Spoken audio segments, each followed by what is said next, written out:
வணக்கம். இன்றைய பதிவு பார்த்தீங்கன்னா, நம்மளுடைய முழு உடல் ஓய்வு பெறக்கூடிய எளிய 2 பயிற்சிகள் நம்ம பார்க்கலாம்.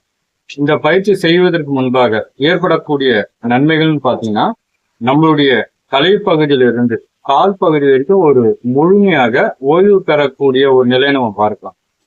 நம்மளுடைய 12 ராஜ உறுப்புகளும் ஓய்வு பெறக்கூடிய ஒரு ஆற்றலை பார்க்கலாம்.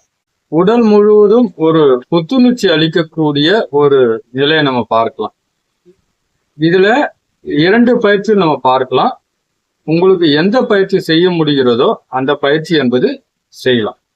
இப்போ அதற்குண்டான பதிவை நம்ம பார்க்கலாம். இதுல நம்ம இந்த நிலைக்கு வந்துடுறோம். வந்துட்டு உங்களுடைய காலை கோல் பண்றோம். கொண்டு வந்துட்டு கையை எப்படி கொண்டு வரோம்.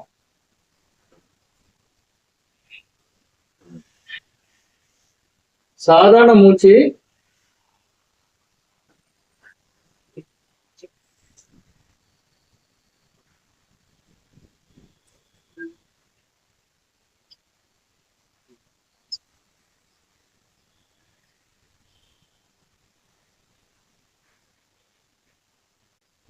இப்போ நம்ம இந்த பக்கம் செய்யறோம்.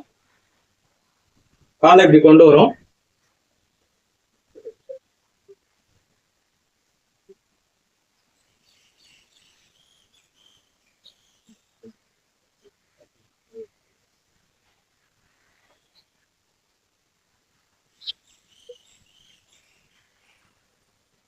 இந்த பயிற்சியில நம்ம ஒரு 10 நிமிடம் செய்தால் போதுமான ஒன்று. இதுல செய்யும் பொழுதே பாத்தீங்கன்னா உங்களுடைய கழுத்தில் சேருகின்ற கொழுப்பு ஸ்தானம் என்பது குறைகிறது. அதே போல கையில் சேருகின்ற கொழுப்பும் குறையும். உங்களுடைய வெள்ளி நன்றாக குறையக்கூடிய ஒரு நிலையை நம்ம பார்க்கலாம். சர்க்கரை வியாதியை கட்டுப்படுத்தக்கூடிய ஒரு ஆற்றல் உண்டு.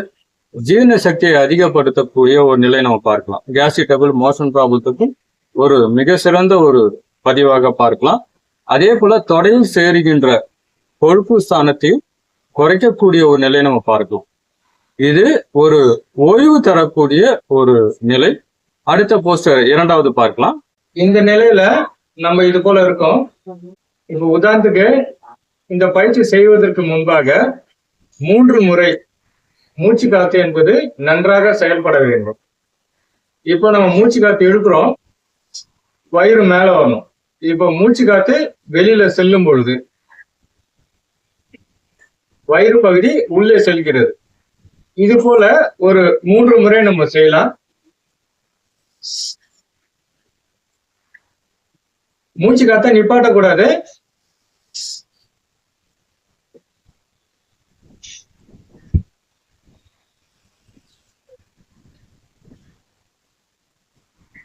உடல் முழுவதும் ஒரு ஓய்வான நிலையில இருக்கணும். மூச்சு காத்து இப்போ சாதாரண ஒரு மூச்சு. உங்களோட கவனத்தை பாத்தீங்கன்னா உச்சி தலை முதல் பாதம் வரைக்கும் இருக்கின்ற உறுப்புகளுக்கு உங்களுடைய கவனத்தை கொண்டு போகணும்.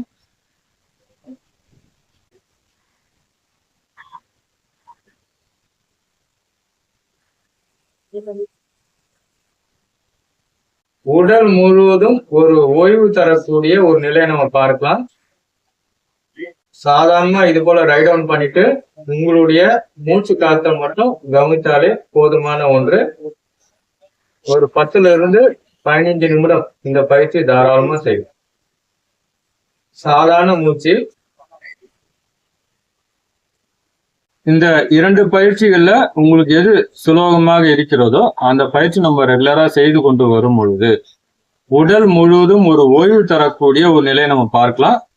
இந்த பயிற்சி செய்யும் பொழுது வெறும் தரையில ஒர்க் அவுட் பண்ண வேண்டாம். பெட்ஷீட்டோ பாயோ மேட்டோ பயன்படுத்துவது என்பது நல்லது. உணவு எடுத்த பிறகு செய்யறதா இருந்தா ஒரு 3.5 மணி நேரம் சென்ற பிறகு செய்யலாம். லிக்விட் டயட்டா எடுத்தீங்கன்னா ஒரு 1/2 மணி நேரம் சென்ற பிறகு செய்யலாம். பெண்களை பொறுத்த வரைக்கும் மாதவிடாய் காலங்கள்ல இந்த பயிற்சிகள் என்பது செய்ய வேண்டாம். நன்றி, வணக்கம்.